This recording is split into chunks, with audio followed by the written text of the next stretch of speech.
Gracias por su tiempo a todos. De hecho, lo que queríamos hacer con la Cámara de Comercio de Lima ya hace algún tiempo atrás es hacer esta breve capacitación con algunos guidelines, sugerencias de cómo armar un verdadero planeamiento financiero, consideraciones a tomar en cuenta para temas de gestión de deuda, de refinanciamiento y también en este contexto temas de aporte capital, que han sido tres temas relevantes que hemos estado teniendo muchas consultas en reiteradas ocasiones en los últimos 4 o 5 meses ya que llevamos en este contexto. Así que creemos muy útil poder compartirles nuestra experiencia y algunos conceptos básicos que manejamos. Quería presentar a Marta. Marta es nuestra subgerente del área legal de Compass, que ella nos va a detallar un poco más acerca de los programas del gobierno que actualmente están teniendo a disposición, tanto las MIPES como también otras empresas de otros segmentos.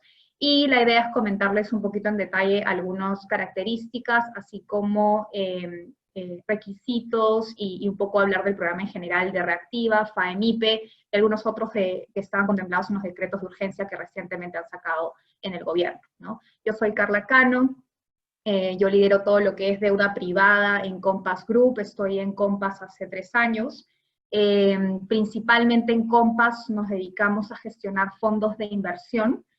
No somos un banco, no somos una financiera ni una cooperativa. Nosotros tenemos fondos de inversión que captamos capital de AFPs, compañías de seguro, y brindamos diferentes tipos de financiamiento a nuestros clientes.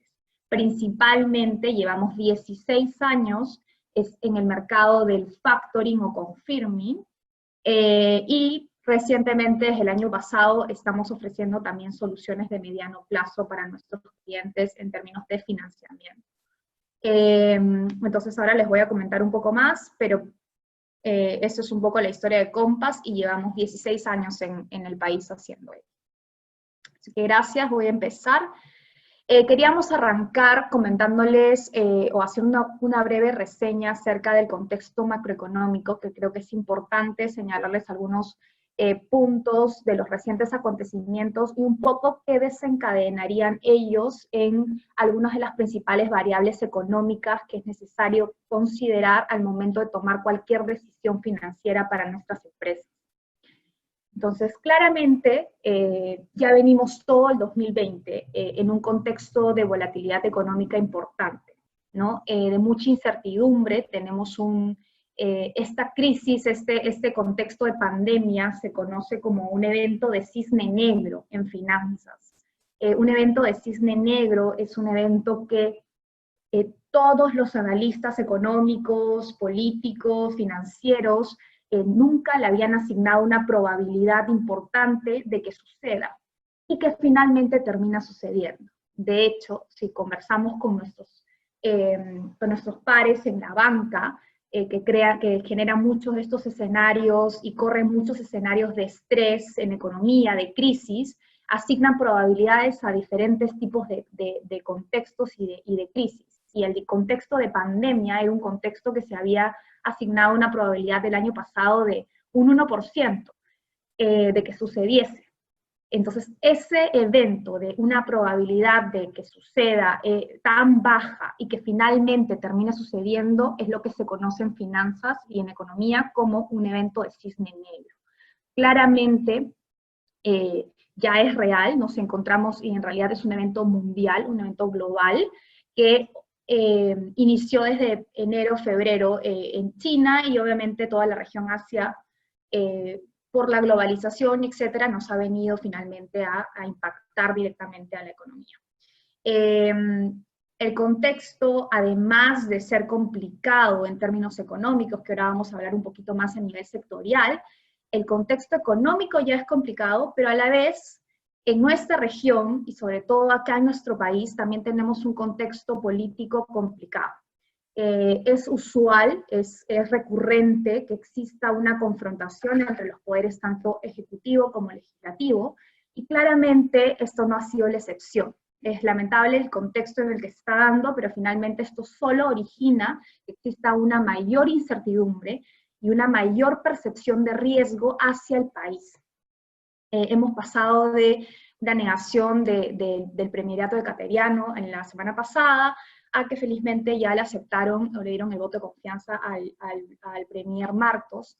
Y bueno, estamos a la espera de qué pase con la ministra de Economía, que de hecho ha tenido una participación muy activa desde inicio de la pandemia, desde marzo, que fue, obviamente, tomó el rumbo del contexto y del ministerio para hacer cargo de la reactivación económica. Claramente esto se traduce en una débil relación entre Congreso y presidentes y ministros, y eso nuevamente trae a cotación una mayor percepción de riesgo. Y encima nos encontramos en un año, que es el año previo a un año electoral. Como bien saben, un año electoral de por sí da un contexto complicado en torno a los negocios y a la economía, porque nuevamente existe mucha volatilidad, mucha incertidumbre acerca de quién va a tomar las riendas del país, sobre todo en nuestras regiones, que en nuestra región suele haber mucho cambio entre poderes de derecha y izquierda que puede generar ciertas tensiones económicas. Para este año, ¿qué esperamos? Y no solo nosotros, sino esto lo hemos recapitulado de muchas entidades independientes como Apoyo Consultoría, que de hecho efectivamente son nuestros consultores que nos brindan apoyo en todo lo que es expectativas de crecimiento económico. Y así como bancos extranjeros y del exterior, como JP Morgan, Morgan Stanley, también tienen proyecciones para la región, y claramente estas no son las mejores. Estamos esperando una caída en actividad económica, que está medida por el Producto Bruto Interno, que es el PBI, en torno al doble dígito, entre 10 al 12% para el año. Es decir, en el 2020 vamos a caer entre un 10 al 12% versus el año pasado. Esto no se traduce textual en cada uno de los sectores. De hecho, podemos ver, y probablemente ustedes también lo han visto de esa manera, hay sectores ganadores, hay sectores que han tenido una caída mucho más fuerte, hay sectores que a la fecha, hoy en agosto, ya se encuentran incluso en niveles de producción similares a los que estaban pre-COVID, y sectores que se encuentran en una recuperación en torno al 60-70% de la actividad económica, también medidas contra enero-febrero, que para nosotros es pre-COVID, ¿no? Entonces, si vemos en el gráfico de la derecha, este es un gráfico muy interesante que es a nivel sectorial, la actividad mensual o trimestral a nivel de cada uno de estos sectores económicos, cómo es que se ha venido desarrollando. Si vemos los sectores menos afectados, han podido considerarse como la pesca, minería, electricidad, servicios básicos, y por otro lado, uno de los sectores, o tres de los sectores más afectados han sido la manufactura no primaria, construcción, comercio, ¿no? Aquí nos encontramos en este grupo de estos tres sectores más afectados, nos encontramos con negocios que de la noche a la mañana tuvieron que enfrentarse a un cierre temporal, total o parcial de sus operaciones. Estos negocios que pese a que desde mayo nos encontramos en una fase de reactivación de la economía, aún esto ha sido un recupero muy paulatino, bastante lento, y bueno, nuestras expectativas es que continúe una recuperación, pero también va a ser mucho más paulatina, a un ritmo menor que los otros sectores que han tenido, digamos, un impacto bastante más ligero en este contexto. De hecho, a la fecha tenemos sectores como en el agropecuario, en la pesca, en la minería, que ya están al 100% de operaciones de niveles pre-COVID, ¿no? Entonces, igual creemos que hay sectores, como por ejemplo, que han tenido cambios estructurales, ¿no? Hay que diferenciar cuando un sector económico se enfrenta a cambios que son coyunturales, ¿no? Que es como de corto plazo, o sectores que han tenido impactos estructurales. Estructurales es que en realidad el impacto ya no va a ser a corto plazo, sino estamos hablando de impactos de mediano, largo plazo. Y es importante también para cualquier área de finanzas, o un CEO, un gerente general, que toma las riendas de un negocio, entender bien que el impacto es un impacto coyuntural de corto plazo, o ya está afectando estructuralmente mi negocio, ¿no? En el caso de, por ejemplo, el sector educación, ¿no? Donde creemos que en el 2021 va a continuar probablemente la educación virtual. Estamos hablando ya de un impacto probablemente de 2 años que van a ser bastante complicados para ese segmento, ¿no? Tanto este como el próximo año va a haber un comportamiento bastante lejano a lo que ellos esperaban en un inicio antes de iniciarse esta pandemia. Y otros sectores que, como les comento, se han podido recuperar rápidamente del tema. Ahora vamos a andar un poquito más en estos conceptos y qué hacer en cada uno de estos casos. Claramente, como les he comentado, el gobierno en realidad desde muy inicio de la pandemia trató de tomar riendas de la situación, que era una situación muy nueva para absolutamente todo el mundo. De hecho, Perú fue uno de los primeros en tomar decisiones drásticas como la cuarentena absoluta, y bueno, esta decisión la continuaron por varios meses y varias semanas antes de considerar una apertura comercial, una apertura económica. Y sacaron, obviamente, bastantes programas que ahora vamos a entrar también en detalle, pero programas que obviamente están incentivados a, más allá de aliviar el corto plazo, aliviar la semana, el mes, están orientados también a brindar financiamientos de mediano plazo, que esto te da una tranquilidad, un respiro, para al menos saber que cuenta uno con liquidez y con un acceso a un financiamiento a 2, 3 años, ¿no? Ahora vamos a conversar más al respecto.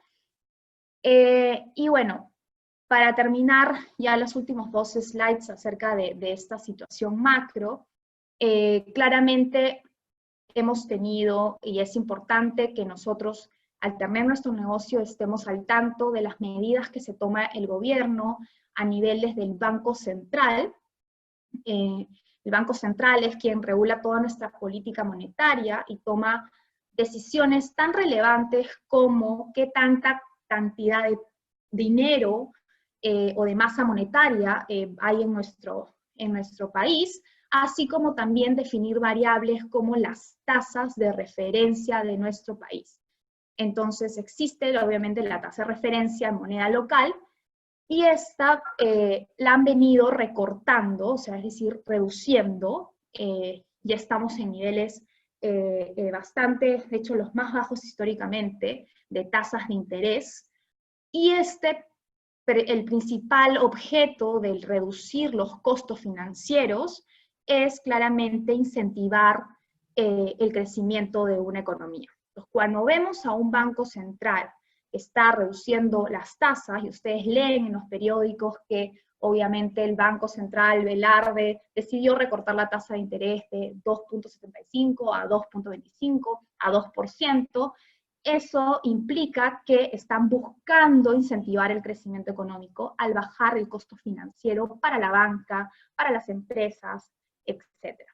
A la vez han tomado otras medidas adicionales para que la banca tenga un menor costo al momento de hacer un préstamo, y también han dado garantías, y estos son los programas que vamos a entrar en detalle, pero han dado garantías adicionales para que también la banca, el sistema financiero, se sienta de cierta manera más cómodo tomando riesgo en este contexto.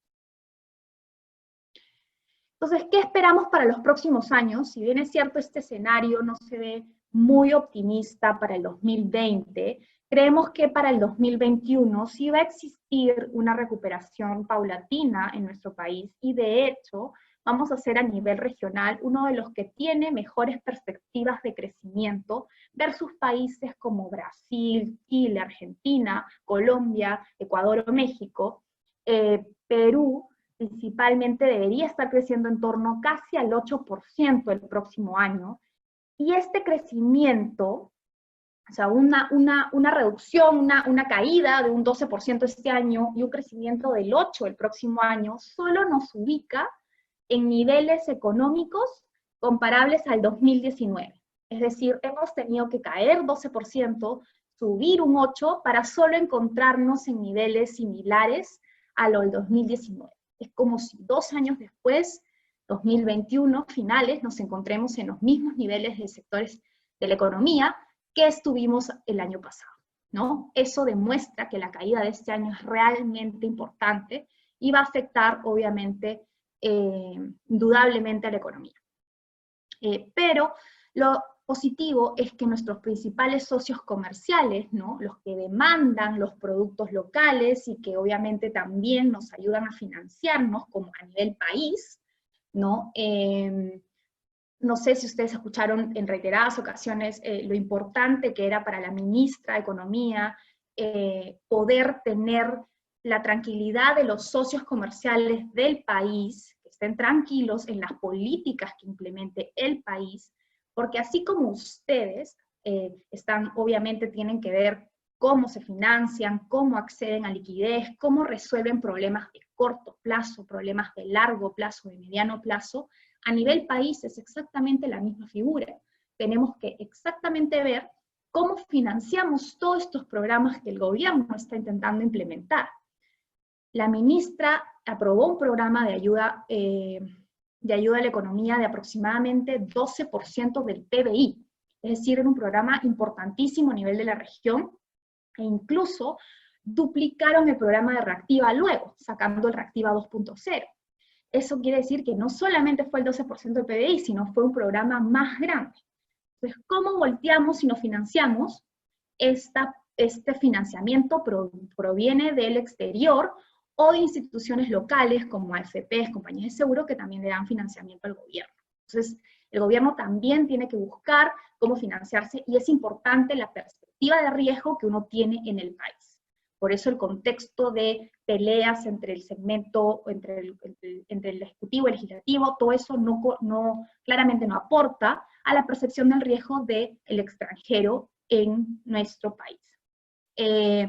Pero Estados Unidos, la zona del euro, China, Latinoamérica, se espera que tengan un crecimiento positivo en el 2021, China creciendo nuevamente a dígitos del 8%, que para China ya, y de hecho los que están relacionados a la exportación seguro están muy relacionados con eso.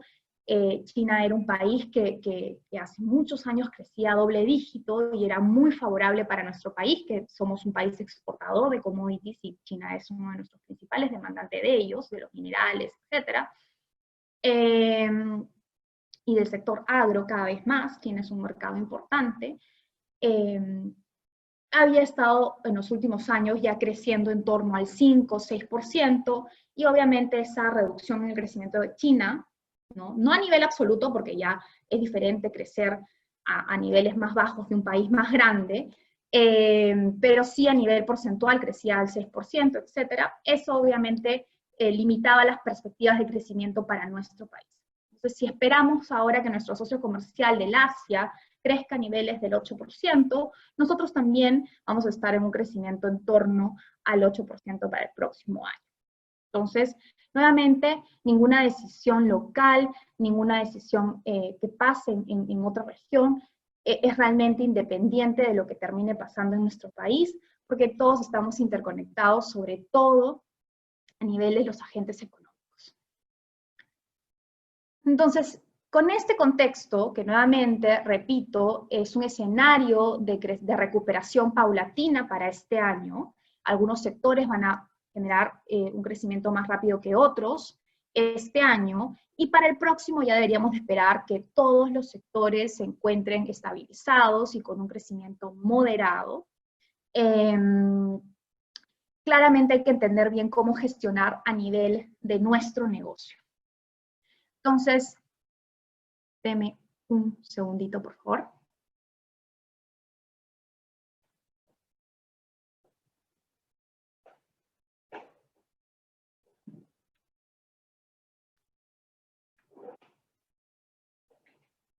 Ya, ahora sí, la batería está acabándose. Bueno, entonces vamos hoy día a hablar acerca de de pasivos y de patrimonio a nivel de nuestro negocio. Los pasivos y el patrimonio son los recursos que tenemos como compañía, como negocio, para financiar nuestros activos. De hecho, si los que tienen estados financieros, y obviamente es una práctica recomendada tener estados financieros al menos los PDTs en la SUNAT, y los tres principales estados financieros, ¿no? Que es el balance, el pérdidas y ganancias y el flujo de caja. En el balance saben que el activo es igual a la suma entre pasivo y patrimonio. Entonces, todo lo que yo voy a crecer, generar de negocio, que me genere ventas, que estén en inventarios, que esté en caja, que esté en mis edificios, en mis oficinas, lo que yo invierta, está en la parte de activos, y cómo lo financio, ya sea con deuda, en la parte de patrimonio, de pasivo, puede ser deuda financiera, deuda comercial, con los proveedores, las cuentas por pagar, corto plazo, largo plazo, y también financio con un aporte de capital. Este aporte de capital puede estar valorizado, obviamente puede ser hecho, aportado, registrado en cash, o puede ser también registrado en un aporte de inmuebles, ¿no? Mobiliario. Entonces, ¿cómo gestionar estos pasivos y deudas en la empresa? Es importante entender que una vez que tenemos una estructura de endeudamiento óptima en nuestra empresa, es decir, es sano tener deuda. Dependiendo del tamaño de nuestra compañía, existen niveles óptimos de endeudamiento. Es decir, normalmente se busca un negocio que esté un 70% en deuda, 30% patrimonio, o reglas contables como, por ejemplo, no puedes tener más de 3 veces pasivo entre patrimonio, ¿no? De hecho, hay muchas reglas contables y de reconocimientos de intereses que te limitan a este 3 veces apalancamiento. Esta combinación de 70-30 o hasta de 3 veces endeudada contra el patrimonio son rangos máximos que uno tiene que tener en la mente al momento de decidir su estructura de capital. Obviamente, como yo financie mis activos, esto tiene un costo. Cada ítem de financiamiento tiene un costo de financiamiento, es decir, la deuda y el patrimonio. Nosotros como accionistas o ser los que aportan el capital, por concepto, nosotros somos los últimos en recibir algo de la compañía, utilidades, ¿no? Lo que se conoce como las utilidades, luego de que yo haya podido cumplir con todas mis obligaciones. Entonces, por concepto, al ser nosotros el último eslabón que va a recibir las utilidades de mi compañía, vía dividendos o vía algún mecanismo de préstamo accionista, somos los últimos en recibir lo que queda, ¿no? Primero le pago a toda mi parte que está en pasivo. Nuestro costo o el costo de oportunidad que yo debería de exigirle a mi negocio es mucho más alto que lo que me debería ofrecer la banca en financiarme mi proyecto. La deuda, los pasivos, deberían de tener un costo financiero menor al costo del patrimonio, ¿de acuerdo? Entonces sí es óptimo tener un nivel de endeudamiento, pero como les comento, hay ciertos topes que uno debería de evitar pasar, que son estos del 70-30, que es una práctica muy usual, o como máximo 3 veces apalancamiento, pero nuevamente va a depender de cada uno del sector en donde se encuentre y también qué tanto sus acreedores van a querer asumir ellos para financiarlos. Pero en términos de costo financiero, yo debería de requerir como accionista un mayor retorno, un mayor costo de oportunidad que lo que me debería de cobrar, digamos, en la parte de pasivos, ¿no? Por el orden en el que me encuentro yo para cobrar. Un nivel o un caso usual, un caso muy típico en el que uno se sigue endeudando, ¿no? Porque imaginémonos en el caso en donde ya decidí mi estructura de capital y por ende voy a tener 30% de equity, de aporte de patrimonio, 70% de deuda. Luego voy a año a año ver mi necesidad de financiamiento. Año a año yo voy a ver mi flujo de caja y por eso existe el flujo de caja. Acuérdense que en el estado En los estados financieros, el balance es una foto al cierre, el pérdidas y ganancias también es una foto al cierre de año de lo que pasa en el año, y el flujo de caja también es una foto al cierre de año de lo que pasa en el año.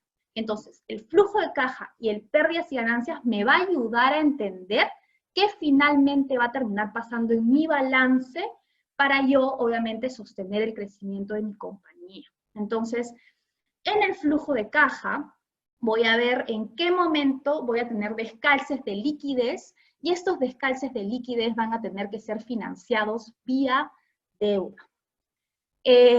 ¿Cómo voy a identificar que tengo problemas de liquidez? Bueno, lo usual, lo que suele pasar, obviamente dependiendo del tamaño de la compañía, es que voy a tener problemas para cubrir salarios, voy a tener atrasos en el pago de alquileres, pago de impuestos, pagos en mis cuotas de préstamo, y obviamente se suelen generar por el clásico caso de tener un capital de trabajo negativo. ¿Qué quiere decir capital de trabajo negativo? Es que constantemente voy a necesitar financiar ese capital de trabajo.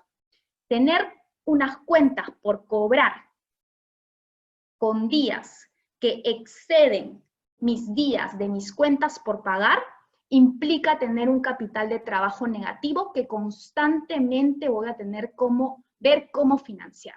Si mis clientes me pagan a 200 días y yo les tengo que pagar a mis proveedores a 30 días, hay 170 días de descalce que tengo que financiar.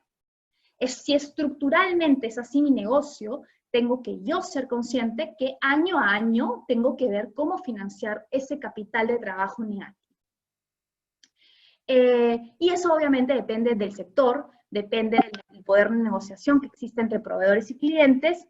También puede haber poca liquidez por algún desorden en tesorería, una mala gestión, o también algo muy usual que pasa es que si yo arranco un negocio que tiene un proyecto a 2, a 3 años, a 5 años, no debería, por concepto, buscar un financiamiento que sea a 6 meses o que sea a 9 meses.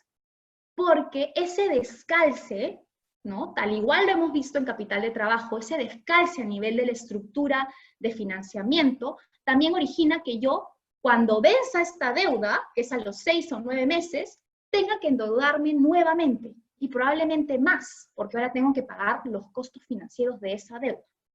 Entonces, ¿qué sugerimos? Las recomendaciones principales es claramente tratar de calzar tus cuentas por cobrar con tus cuentas por pagar.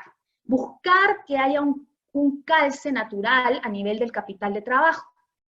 Es cierto que es muy difícil tener poder de negociación con algunas empresas o algunas empresas corporativas muy grandes que imponen ciertos plazos porque también ellos tienen esos mismos descalces en sus negocios, ¿no? Pero hay que procurar, en todo caso, tratar de alinear a sus proveedores o ver qué tanta flexibilidad existe en la negociación. Si no fuese el caso, igual, obviamente, hay que tratar al menos de calzar estos grandes proyectos, estos grandes necesidades de capital, con los plazos de financiamiento, ¿no? Entonces, los plazos de financiamiento de acuerdo a la necesidad. Si financio un proyecto de largo plazo, busquemos un financiamiento de largo plazo. Si tenemos la posibilidad de acortar ese descalce entre cuentas por cobrar y cuentas por pagar, busquemos acortarlo al menos. Y ahora les voy a explicar algunas herramientas muy usadas para que puedan acortar esos plazos. También es importante tener orden en los estados financieros. Nuevamente les he dicho, todo lo que se termina reflejando en el balance es producto de lo que yo hago año a año que se verá reflejado en mis pérdidas y ganancias y mi flujo de caja. Pues todo tiene que cuadrar. Hacer presupuestos y proyecciones. Hoy por hoy es un contexto en donde requerimos tener, claramente nadie sabe qué va a pasar el próximo año, si va a haber un rebrote y nuevamente nos enfrentemos a una nueva cuarentena. Entonces es recomendable que hoy nos sentemos a ordenar nuestro negocio y correr escenarios, ¿no? ¿Qué pasa si cae 10%? ¿Qué pasa si cae 20%? ¿Qué pasa si sube 5%?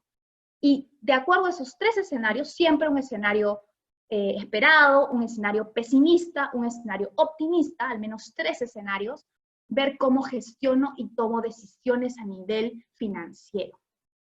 Y mucho cuidado con la moneda de financiamiento.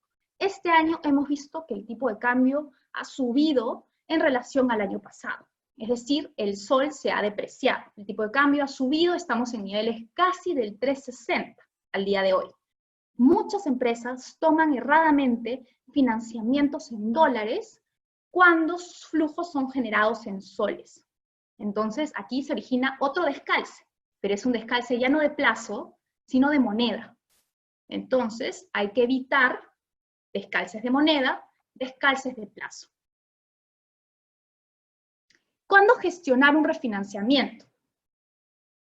¿Qué es un refinanciamiento? Es voltearse a tus acreedores y nuevamente negociar unas nuevas condiciones, parámetros del financiamiento original que me dieron.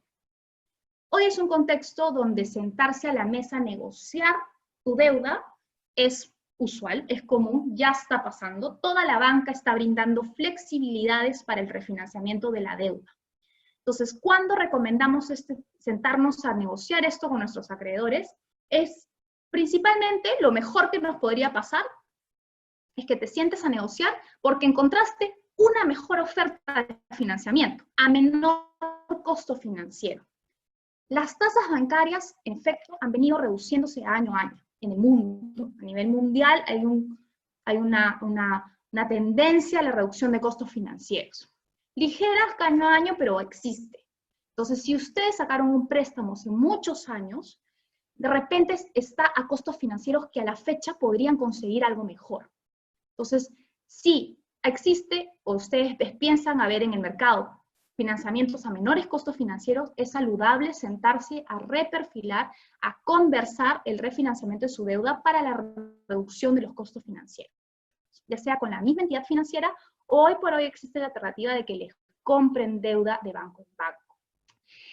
Cuando también es positivo refinanciar una deuda, digamos, cuando nos pasa todo, cuando está todo bien, es cuando imaginen que ya pasó la parte riesgosa de mi proyecto y ya estoy en la parte de generación de flujos, ¿no? Ya invertí, ya conseguí contratos, ya hice la planta, ya vendí lo que tuve que vender y me van a pagar en un año.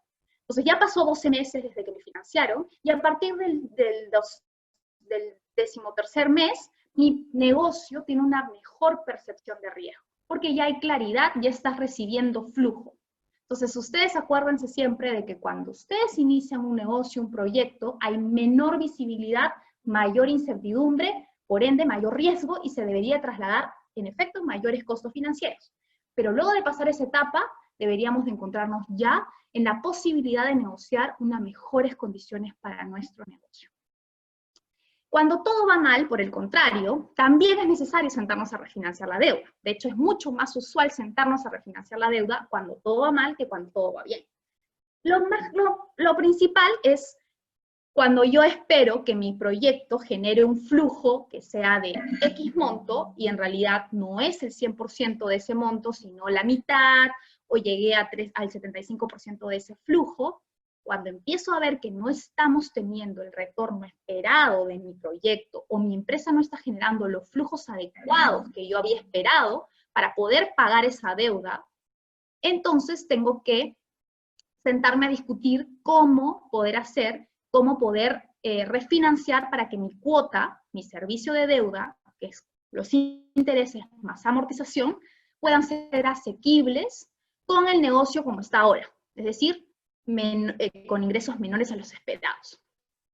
O temas de tiempos. Yo pensaba que iba a terminar el proyecto de construirlo, el contrato, iba a hacer mi construcción con ciertos hitos y me iban a pagar en tales tiempos y me excedí por A, B, Z motivo y por ende la deuda de repente tiene un periodo de gracia que ya no me alcanza. Ahí también me tengo que sentar a renegociar, ¿no? Extender el periodo de gracia o ver la manera de refinanciar con tal vez cuotas más pequeñas al inicio y luego las cuotas relevantes cuando ya tenga visibilidad de que ingresa el flujo. Y sobre todo, y esto es muy usual, sentarnos a refinanciar en un escenario de estrés. Un escenario de estrés, de tensión económica, como hoy, como una crisis, La banca da muchas flexibilidades, debería de dar muchas flexibilidades para el refinanciamiento de sus respectivas obligaciones financieras. Entonces, y sobre todo, ahora vamos a hablar, pero estamos teniendo costos financieros muy competitivos a la fecha. ¿Y por qué es mejor gestionar tu refinanciamiento que simplemente caer en impago? Claramente, aquí, como en todo, hay que pensarlo como una relación de largo plazo. No, Carla, yo saqué un préstamo a 90 días, no a 20 años, así que ¿qué importa si no pago el crédito a 90 días? No, porque la relación que tú vas a tener con tus acreedores no es a 90 días, tú esperas que sea 20 años. Y para que dure 20 años hay que generar un buen comportamiento de pago con tus acreedores para que ellos no te cierren la puerta de financiamiento cuando ese crédito de 90 días lo tengas que refinanciar. Entonces es muy importante en todo negocio cuidar nuestras relaciones comerciales con nuestros acreedores y con los stakeholders principales, que son tus proveedores también y tus accionistas. Temas a considerar dentro de un refinanciamiento de maneras importantes, temas de plazo, ¿no? Acuérdense bien que negociar algo muy corto puede traerles problemas, es mejor sacarlo a 5 años y prepagarlo al año 3, que sacarlo al 3 y sentarte a negociar 2 años de extensión. Periodos de gracia es el periodo en donde durante 12 meses, durante 6 meses, no pago capital. Hay periodos de gracia que también contemplan no pago de intereses, pero no es que te sale gratis el préstamo, sino que esos intereses se capitalizan hasta cuando empiezas a pagarlos. Pero durante 6 meses no pago capital. Eso quiere decir que mi cuota es más pequeña, al menos. Estructura de garantías. Siempre tengan en cuenta que si un banco les pide todas las garantías que tengan, todos los inmuebles, la casa de la esposa, la casa del hermano, lo que sea, para ofrecerles algo, traten siempre de, obviamente, buscar dejar alguna garantía libre que luego en un futuro ustedes puedan necesitar para apalancarse más. Y tengan mucho cuidado cuando refinancien o tomen un préstamo de las cuotas balloon. Cuando un banco les hable de cuotas balloon, es que va a haber una gran parte de ese préstamo que se va a pagar en una fecha determinada. Existen estructuras de pago de financiamiento muy comunes que son las tipo hipotecarias, que tienes la misma cuota a lo largo de la vida de tu préstamo, o también tienes cuotas que son conocidas como las cuotas balloon, que en efecto en el año X pagas el 30% de tu préstamo. En el año 3 pagas el otro 70%. Entonces son cuotas muy fuertes y eso no es saludable porque te enfrenta a un riesgo importante de no poder pagar esa cuota en ese momento. Y bueno, hay diferentes tipos de financiamiento. Los tradicionales es con la banca, con las financieras, cajas. También hay muchos negocios que pueden llegar a ser más sofisticados y entrar al mercado de capitales. No se asusten cuando escuchen financiamiento del mercado de capitales. El mercado de capitales es otra fuente de financiamiento que no es en el sistema bancario, sino es con los partícipes del mercado de capitales, que es compañías de seguros, fondos de pensiones, fondos mutuos. Son instituciones que captan ahorros de personas como ustedes, como yo, en sus instituciones, y ese dinero lo invierten en otro tipo de instrumentos o estrategias. Entonces, el mercado de capitales es también un mercado muy interesante de explorar, y en los últimos años existe la alternativa de sacar emisiones de papeles, de bonos, que también es como un préstamo, tiene el mismo formato, y tienen acá lo que se llama el mercado MAF, que bueno, si en algún momento lo quieren explorar, felices de ayudarlos, pero es principalmente el mercado alternativo de valores, que tiene menos requisitos que salir a invertir un bono normal, tiene mucho menos requisitos y incentiva a los negocios medianos para buscar este tipo de financiamiento. Recuerden siempre que es mejor tener muchas puertas abiertas de financiamiento que solo concentrarnos en una fuente de financiamiento. Otras fuentes alternativas existen como los fondos de inversión. Les decía que Compass es un fondo de inversión. Nosotros damos una alternativa también de financiamiento, que ahora les voy a explicar un poco mejor acerca de la herramienta. Pero en principio, fondos como nosotros también somos una alternativa no bancaria, y que también puede ser mucho más flexible, mucho más ágil, mucho más ad hoc al financiamiento que uno busca, ¿no? Empresas de factoring y otro tipo de financiamiento ya más coloquial, como buscar amigos, familiares, ahorros personales. Acuérdense siempre también el tema de corto plazo y largo plazo. Y antes de tomar cualquier tipo de financiamiento, es importante parar y preguntarnos si es que este capital lo necesito por capital de trabajo de corto plazo o es una inversión de largo plazo para hacer crecer mi negocio. También es importante mapear que si es que estas cuotas que me está dando este financiamiento, yo las voy a poder enfrentar con tranquilidad o tengo que negociar periodos de gracia o diferentes estructuras en el financiamiento. Pero para eso uno tiene nuevamente que ser muy ordenado en sus estados financieros para poder tener una visibilidad 24 meses, 12 meses de su negocio. Este es un tipo de financiamiento que quería ahondar. Es un financiamiento que hoy por hoy es mucho más usual, es mucho más demandado por empresas medianas, por empresas grandes, incluso empresas corporativas buscan hacer este tipo de financiamiento. Este tipo de financiamiento es el financiamiento vía cuentas por cobrar. Es adelantar tus cuentas por cobrar. Les comentaba que existe un descalce usual entre cuentas por cobrar y cuentas por pagar. Y que ese descalce te va a originar una constante necesidad de financiamiento. ¿Cómo pasar o sobrepasar este problema? Existen entidades que descuentan estas facturas, te adelantan el abono a la fecha de hoy, ¿no? Es decir, yo facturo, obviamente existen algunos días de registro y validación de factura, pero al día 8, al día 10 de yo haber entregado mi factura a la empresa que me compró el bien o el servicio, yo ya voy a recibir mi pago. Y no tengo que esperar al día 120, al día 180, al día 90 o al día 60, dependiendo de mi condición de plazo de pago. Existen tres principales conceptos que deben también de manejar en este tipo de estrategias, porque no todos son los mismos. Es importante saber diferenciar cómo es que yo opto por la mejor manera de adelantar mis cuentas por cobrar. Tus cuentas por cobrar, recuerden, están en la parte del activo, es su activo. Están en el activo en la parte del balance. Entonces, es parte del activo de su compañía y es importante saber gestionarlo de una manera eficiente. Entonces, tenemos el factoring con recurso, factoring sin recurso y lo conocido como confirming o factoring inverso. El factoring con recurso es un financiamiento donde ustedes van a adelantar sus cuentas por cobrar, pero a la vez les van a pedir a ustedes como proveedor del bien y servicio firmar un pagaré o una garantía adicional que en caso su cliente tenga algún retraso o un impago, ustedes van a asumir esa diferencia.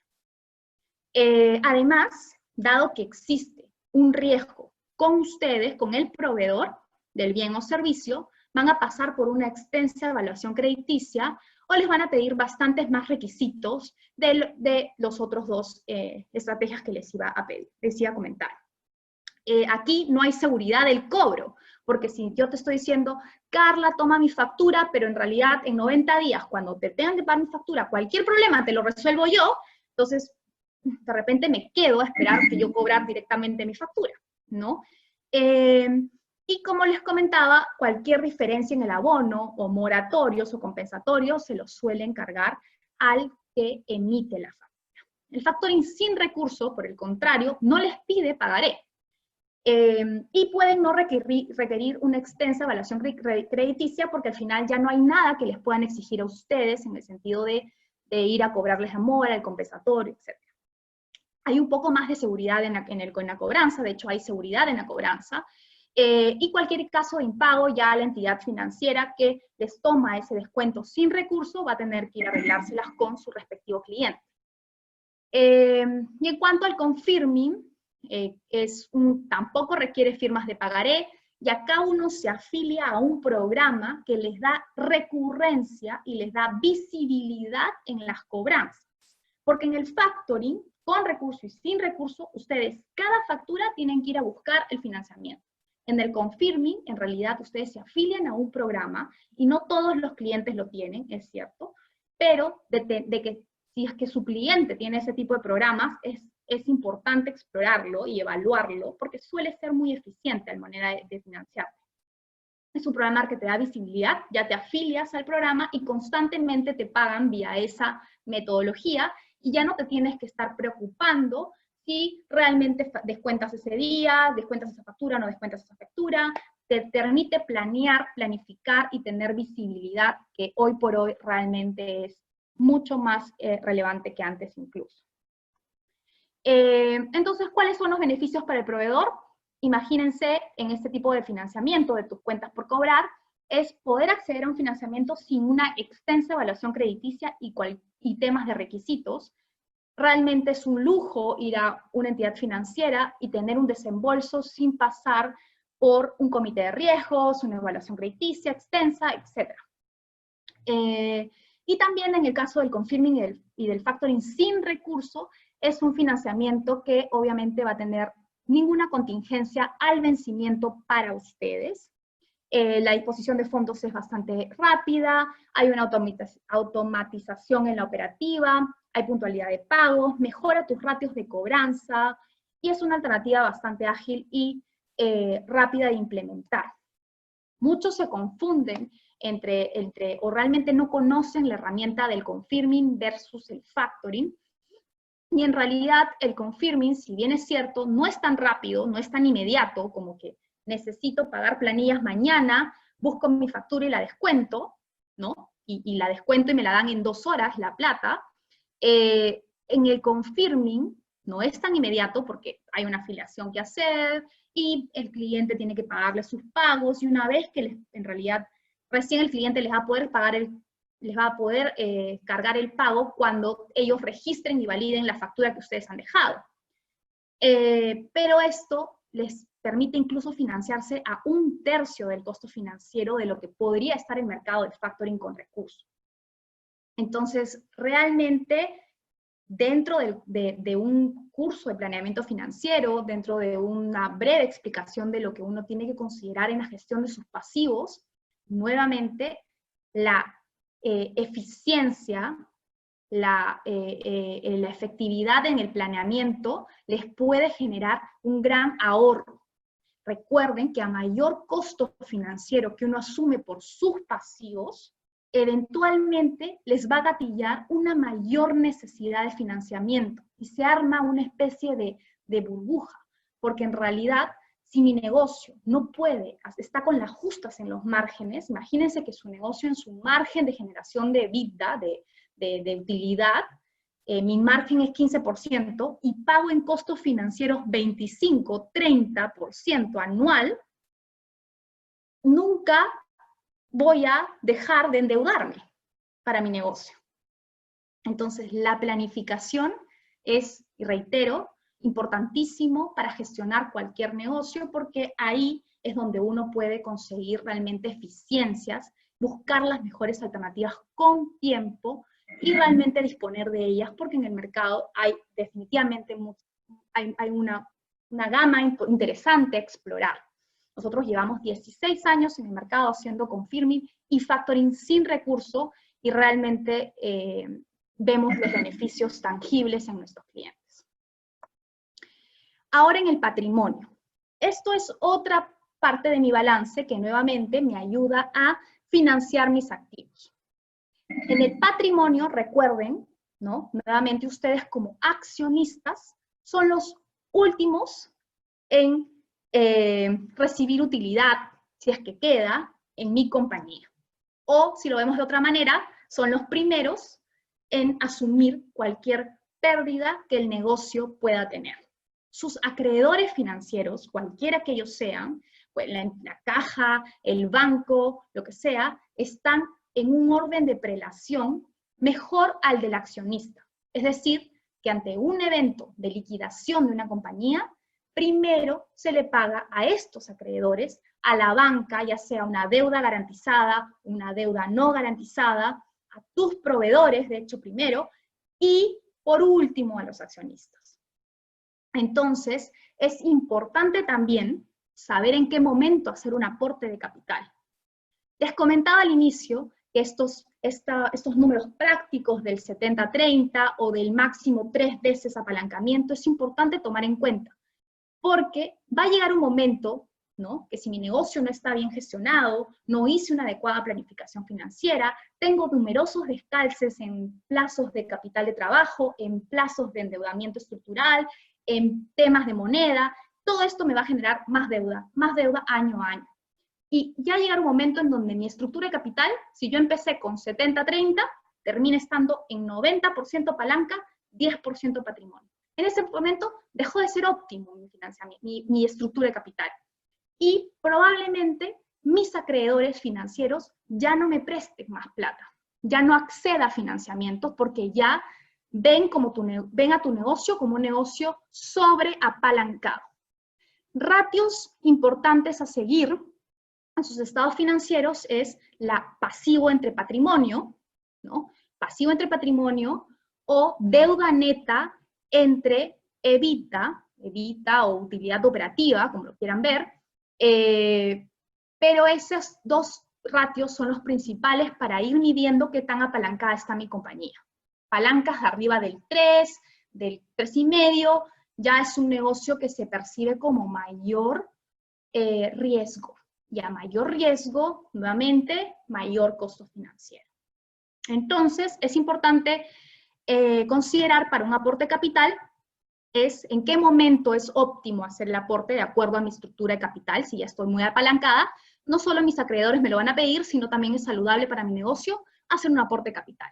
Incluso el aporte capital, puedo ver la manera de financiarlo, pero por fuera de la empresa, ya a nivel de título personal, buscar un socio estratégico, que ahí ya es otra conversación, porque hay que entender bien a quién agregas a tu compañía, ¿no? Y para eso, nuevamente, es importante tener muy ordenados los estados financieros y saber en detalle y comprender el negocio en detalle para poder decidir en qué momento ponen un sol más en su compañía, o es momento de que ya hay un cambio estructural negativo en el negocio y ya no es coyuntural, que necesito un aporte de capital o más financiamiento, y debo de desistir en la idea de negocio, ¿no? Entonces, para temas de resolución de solvencia, cuando hay un cambio estructural y hay un tema estructural que resolver en mi compañía, usualmente requerimos un aporte de capital, temas de solvencia. Y cuando hay temas de liquidez de corto plazo, como por ejemplo puede estar pasando hoy por hoy, normalmente se recurre a mayor financiamiento, antes que aportes de capital. Y recuerden siempre que el costo de oportunidad de ese segmento es mucho más alto que el costo de oportunidad del lado de deuda. Y por último, para ya terminar yo y que hable Marta acerca de los programas del gobierno, solo quería recalcarles que existe un potencial importante en ganar eficiencia en sus negocios cuando uno realmente se sienta a ver los números, los tiene ordenados, entiende por qué hay estos descalces de plazo, de moneda, cómo gestionarlos adecuadamente, ¿no? Con qué me endeudo, con qué me financio, qué herramientas innovadoras existen y qué otros agentes hay en el mercado. No solo existe la banca, no solo existen las financieras, sino nuevamente hay otros agentes en el mercado que les pueden realmente explorar financiamientos mucho más especializados, con más flexibilidades y también incluso con costos más competitivos que los que podrían estar accediendo, ¿no? Así que los dejo con Marta para los últimos 5 minutos o 10 minutos de la charla, antes de que empiecen las preguntas. Marta, voy a empezar a proyectar tu presentación y al final hacemos preguntas y respuestas. Correcto. Buenas tardes con todos. Yo voy a tratar de complementar un poquito la charla, la gran exposición que nos ha hecho Carla con el tema de los programas de gobierno, ¿no? Ante la grave crisis económica como consecuencia del aislamiento social decretado por la pandemia, el Estado ha creado una serie de programas cuya finalidad es inyectar capital de trabajo en las empresas del sector privado a fin de garantizar la continuidad de la cadena de pagos. Nos enfocaremos brevemente en lo que nos queda de tiempo para la exposición, en explicar a grandes rasgos el funcionamiento de dos programas en específico que están enfocados a la micro y pequeña empresa, que es el programa FAEMIP y el programa de Reactiva Perú. Antes de entrar a cada uno, es importante señalarles que estos dos programas son excluyentes. Si uno aplica a uno, ya no puede aplicar a otro. Primero les vamos a explicar el FAEMIP. El FAEMIP es el Fondo de Apoyo Empresarial, es un fondo administrado por COFIDE, en este caso COFIDE es el que da la plata y da las garantías. Y los recursos son canalizados a través de préstamos que son otorgados por las empresas del sistema financiero. El tamaño de este fondo es de aproximadamente 800 millones y el objeto es aportar capital de trabajo, es decir, pago de planillas, pago de proveedores, alquileres, estrategias de marketing, etc. Lo que sí, no se puede refinanciar deuda con los fondos provenientes de este fondo. Y este fondo está dirigido, a diferencia del Reactiva, exclusivamente a las micro y pequeñas empresas. El plazo del préstamo es como máximo 3 años y tiene un periodo de gracia de 1 año. Esto es importante, dado que este primer año es un año de incertidumbre, entonces es importante haber otorgado o que dentro de los lineamientos normativos se haya contemplado este plazo de gracia. Los requisitos para acceder a este fondo, a los préstamos con estas garantías, son muy simples de cumplir para las empresas las micro y pequeñas empresas, que es básicamente que el destino de los fondos sea a capital de trabajo, tener una clasificación crediticia normal o con problemas potenciales, no estar vinculado a la corrupción y no haber aplicado previamente a Reactiva. A diferencia de Reactiva, que tiene otros requisitos adicionales, acá no es necesario demostrar no tener deuda en cobranza coactiva con SUNAT, ni tampoco tiene una lista de exclusión, que luego lo vamos a ver que sí tiene el programa de Reactiva. En cuanto al plazo, en cuanto a los límites, hasta por cuánto puedo pedir el préstamo en el programa FAEMIP, va a depender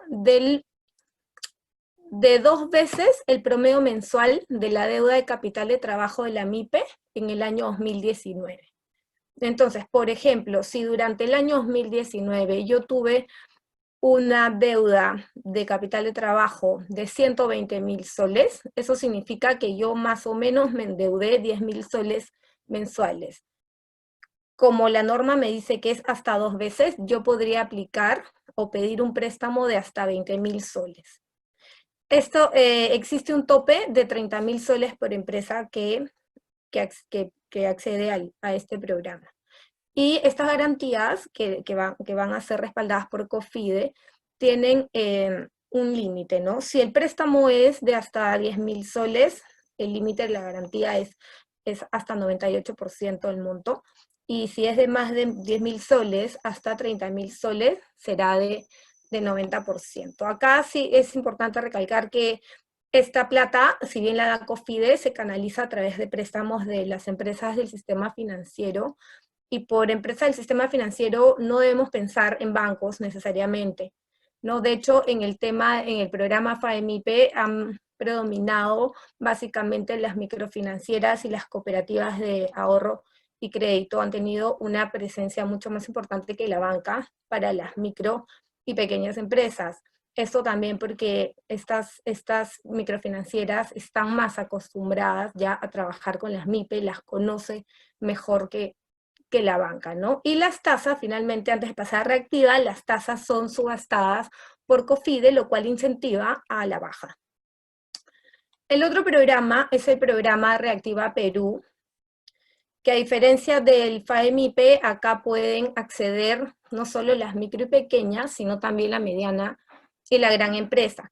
Pero el objetivo es muy similar. En ambos casos se financia para capital de trabajo, es decir, no pueden ser utilizados para para adquisición de activos fijos, la empresa no puede comprar acciones o en general cualquier valor mobiliario, no puede realizar aportes o aumentos de capital, tampoco puede utilizarlo para refinanciar deudas ya existentes o deudas que se encuentren pendientes de pago o aún no estén vencidas incluso. Y estas empresas se comprometen también a no distribuir dividendos a sus accionistas. Lo único que pueden hacer por normativa es repartir utilidades a sus trabajadores en caso sea obligatorio. Al igual que el otro programa que vimos, el plazo por el préstamo es de hasta 36 meses, es decir, 3 años, con un periodo de gracia de 12 meses. Los requisitos para Reactiva Perú, que son, o sea, adicionalmente a los mismos requisitos que vimos para el FAEMIPE, que es que el destino de los fondos sea para el capital de trabajo, clasificación crediticia normal o con problemas potenciales, no puedes estar vinculado a la empresa, al sistema financiero que te va a prestar la plata, no puedes estar vinculados a la corrupción y no haber postulado ya, no haber aplicado ya antes al FAEMIPE. Tenemos requisitos adicionales, que es que no puedes tener deuda en cobranza coactiva en SUNAT al 29 de febrero de 2020 por montos mayores a una UIT. Y en la última modificación al programa Reactiva Perú se agregaron 2 requisitos más, o 2 restricciones más, que es no estar inhabilitado para contratar con el Estado, y no haber iniciado un procedimiento acelerado de refinanciación concursal ante el Indecopi. Adicionalmente, el programa Reactiva Perú tiene una lista de exclusión. Esto quiere decir que empresas que realicen ciertas actividades ilícitas o que se encuentran en ciertos sectores que no se ven bien vistos desde un punto de vista socioambiental no podrán calificar a este programa, ¿no? Entonces, tales como, por ejemplo, empresas que se dedican al tabaco, a las bebidas alcohólicas, con la excepción de cerveza, pisco y vino, o otros sectores, y adicionalmente también si tienes actividades ilícitas como violaciones a derechos humanos, violaciones a derechos laborales, tratas de personas, etc. Si tu empresa está vinculada con ese tipo de actividades, tampoco vas a poder acceder a Reactiva Perú. En este caso, la tasa también es subastada, en este caso la subasta la pone el BCR, lo cual también favorece a tasas bajas. En este caso, el costo de fondeo de las empresas del sistema financiero es bajo, el margen de ganancia de las empresas del sistema financiero también, por el menor riesgo que asumen y por las garantías que les da el gobierno. En cuanto a los límites por empresa, en cuanto al monto del préstamo por empresa, en el caso de Reactiva Perú, vemos que los montos son un poquito mayores, más altos que el del FAEMIPE, ¿no? Acá existe un criterio general, que es que el límite del monto del préstamo es equivalente a 3 meses del promedio de las ventas anuales durante el 2019. Acá hemos puesto como ejemplo que si, por ejemplo, el año 2019, la empresa vendió 600.000 soles, tenemos que un promedio mensual de ventas de 50.000. Como son 3 veces, el monto máximo al cual puedes acceder es de 150.000 soles. El límite máximo que ha dado la normativa, en este caso, son 10 millones de soles. Para las microempresas, adicionalmente al criterio general que les acabo de explicar, que es el promedio de 3 meses de ventas anuales, se modificó este decreto para darle mayor flexibilidad a las micro y pequeñas empresas y puedan aplicar. Entonces se creó otro criterio que tiene que ver con la deuda vigente del año 2009, que es el mismo criterio que vimos en el fondo FAEMIPE. En este caso también es equivalente al promedio de 2 meses de promedio mensual de deuda del año 2019, y si optas por este criterio, el tope el monto máximo sería de 40.000 soles. Y con la última modificación que ha sido en el 29 de junio de este año, se puso un nuevo criterio para las empresas que están contempladas en el RUS, en el régimen único simplificado de SUNAT. Y para estas empresas lo que se les cuenta es 3 veces el promedio mensual de los ingresos anuales, ¿no? Y con un monto máximo de financiamiento de 15.000 soles. Y en este caso, como podrán ver, los límites de las garantías también varían. Si el préstamo es de hasta 90.000 soles, el límite de la garantía es de 98%. Para préstamos mayores a 90.000 soles hasta 750.000 soles es de 95%. Y para montos mayores a 750.000 hasta 7,5 millones de soles es 90%.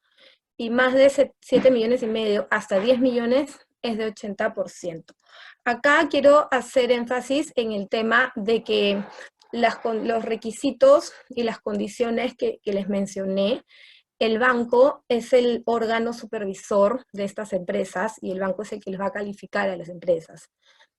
Y a su vez el banco es supervisado por COFIDE, lo cual implica que el banco en cualquier momento durante el préstamo, no solo al momento de aplicar, les puede pedir información para corroborar el cumplimiento de estos requisitos. Por ejemplo, les puede pedir los estados financieros para ver cuál ha sido el destino de los fondos, para ver que no han adquirido inmuebles o activos fijos, o también les podría pedir, por ejemplo, las actas de junta de accionista para corroborar que no hayan hecho aumentos de capital, etc.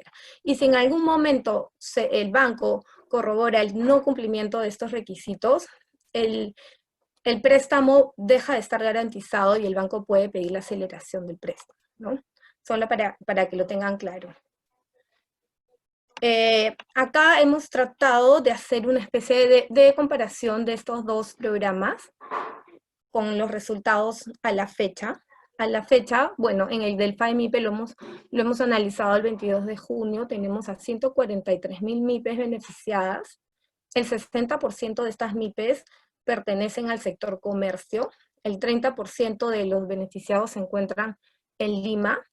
Arequipa, Puno y Piura son las regiones que concentraron el mayor porcentaje fuera de Lima, con el 30%. Y la tasa promedio adjudicada ha sido de 4%. Actualmente tenemos un monto disponible asignado de 150 millones. En comparación al FAE-MIPE, en los resultados a la fecha del Reactiva Perú, es importante recalcar que el Reactiva Perú inicialmente tenía un plazo de vencimiento del 30 de junio y se ha extendido hasta el 30 de septiembre de este año para aplicar al programa. Al 7 de agosto tenemos 203.000 empresas que han sido beneficiadas, de las cuales 194.000 MIPES fueron beneficiadas, y el 40% de estas empresas también pertenecen al sector comercio y el 35% al sector industrial, inmobiliaria y logística. En comparación con el FAE-MIPE, en este caso la tasa promedio ha sido de 1.1% y el monto asignado a agosto es de 36.000 millones. Este programa nació con un monto inicial de 30.000 millones y fue luego ampliado por 30.000 millones más, con lo cual el tamaño actual es de hasta 60.000 millones de soles. En ambos casos, la moneda a la cual tú tienes que aplicar es soles. Así, ya. Y esto ya para terminar, adicionalmente a los dos programas que les comenté, el Estado ha intentado seguir promoviendo las empresas privadas para que no se descapitalicen, y tenemos, bueno, en realidad de abril a hoy han salido más de 100 normas. Hemos querido simplemente señalar cuáles para nosotros son las más importantes. El decreto de urgencia 29/2020, que es el que creó el FAE-MIPE. Después tenemos el decreto de urgencia 40/2020, que facilita el financiamiento a través de empresas de factoring. Esto es a través del fondo Crecer. Por este programa, las empresas de factoring pueden dar en garantía a las cuentas por cobrar que ellos adquieren a través de sus operaciones de factoring, que es otra forma de financiamiento de cuentas por cobrar que les explicó Carla hace un momento. Tenemos el 080, que aprueba la reanudación gradual de la actividad económica en un proceso de 4 fases que ya estamos por iniciar la cuarta fase, y el 1455 y varias modificatorias es la creación, modificación y ampliación del programa de Creativa Perú.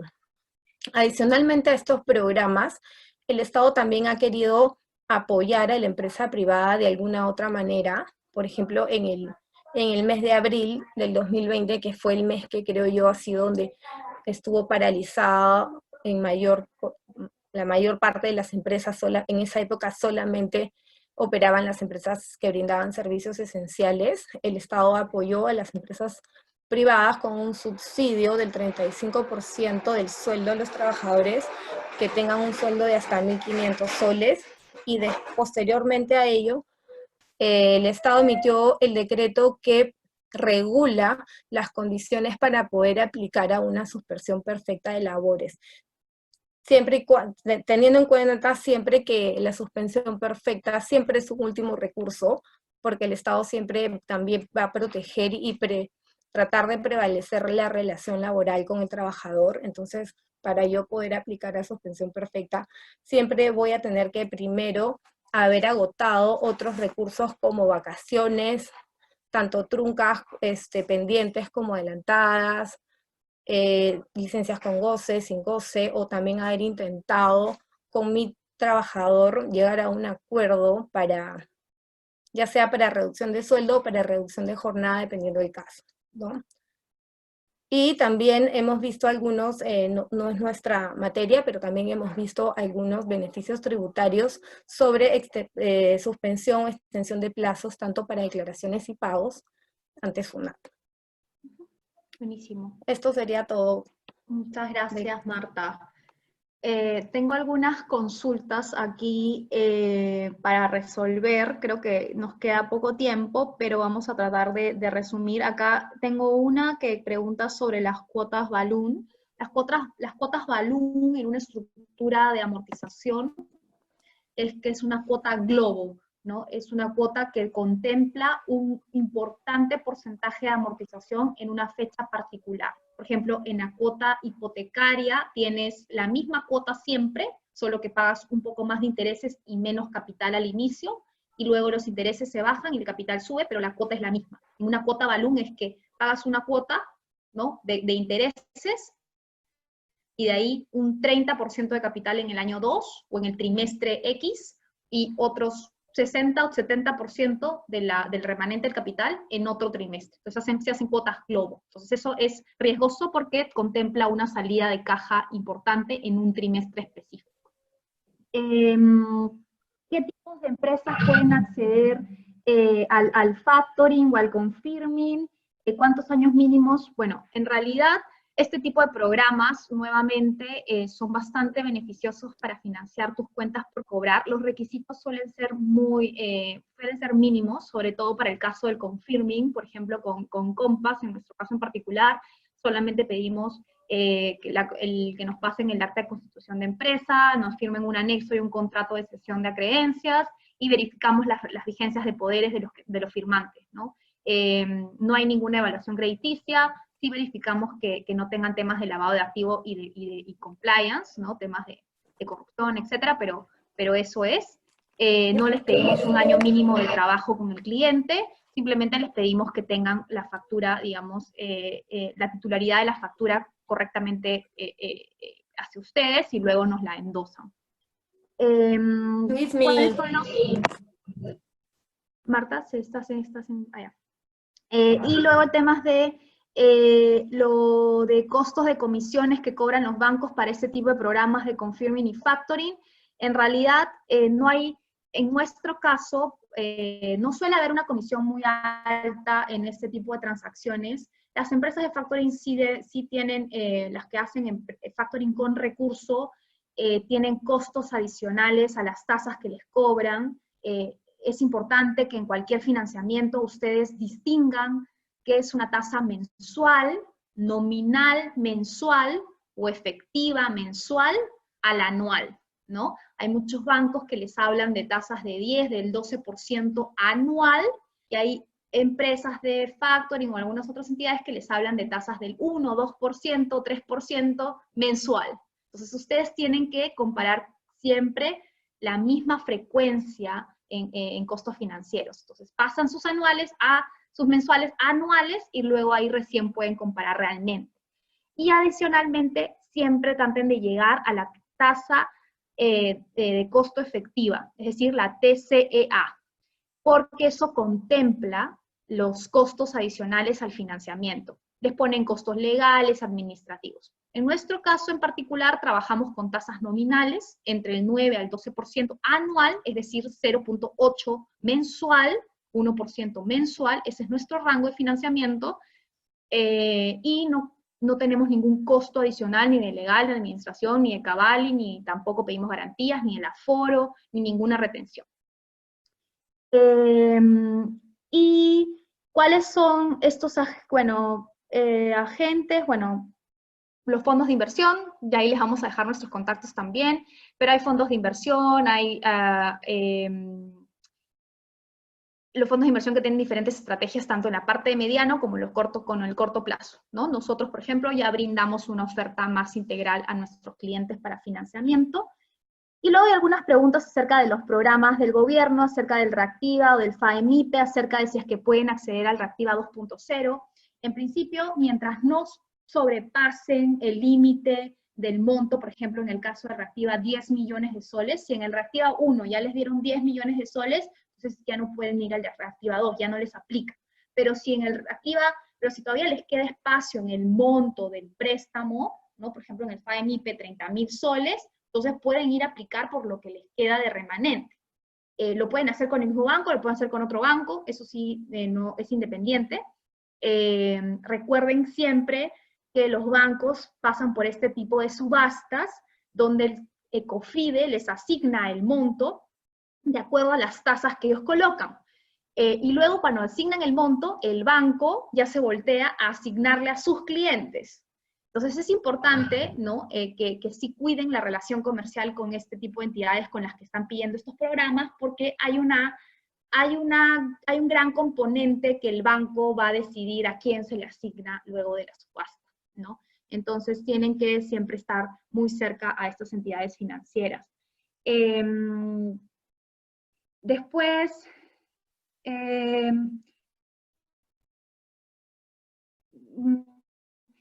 bueno, creo que esas son las principales consultas. Veo una consulta sobre el plazo para acogerse a FAEMIPE y a Reactiva. Para Reactiva, como lo comenté, se extendió el plazo hasta el 30 de septiembre de 2020 y para FAEMIPE el plazo vence el 31 de diciembre de este año. Buenísimo. Entonces sí les vamos a enviar a todos están preguntando por la presentación y el video. Entiendo que esto la Cámara de Comercio lo genera, lo graba y lo cuelga en su portal. Nosotros igual les estamos enviando a la Cámara de Comercio nuestros contactos para que nos puedan contactar cualquier tema que quieran explorar hacia adelante, ¿no? Esperamos repetir esta capacitación para ahondar en estos conceptos financieros que nuevamente creo que son realmente críticos y de vital importancia que los comprendan y los apliquen en sus respectivos negocios para evitar cualquier tipo de situación de, ya sea de corto plazo, de largo plazo, de insolvencia o de falta de liquidez. Así que eso es todo. Muchas gracias por su participación. No sé, Melissa o la de la cámara, si necesita o tiene que decir algo. Sí, Carla, muchísimas gracias. Habla Angeline. Sí, señores, justamente antes de cerrar el evento, quería compartirles nuevamente el link para que se puedan registrar. Es importante, por favor, señores, que puedan dejar sus datos en el formulario que les estoy compartiendo en el chat, para que así puedan recibir todos ustedes lo que es la información, no solamente de su constancia de participación, sino también de las diapositivas que nos proporcionarán las expositoras del día de hoy, ¿bien? Aparte también, quienes de repente quieren volver a ver el video del día de hoy, recuerden que esta charla está grabada y la vamos a colgar en nuestra página oficial de YouTube, donde todos ustedes van a tener acceso a visualizarlo, ¿bien? Entonces, bueno, eso sería todo. Agradecerles a todos los asociados haber asistido el día de hoy, también a las expositoras el día de hoy por haber dedicado su tiempo en realidad en poder brindar esta capacitación a nuestros asociados de la Cámara. Y bueno, eso sería todo. Muchísimas gracias y que tengan un excelente fin de semana. Gracias, ahí les dejé también mi correo en caso también quieran hacer una consulta y nos estamos poniendo en contacto. Muchas gracias a todos por su tiempo y que estén muy bien. Gracias a todos. Gracias. Buen fin de semana.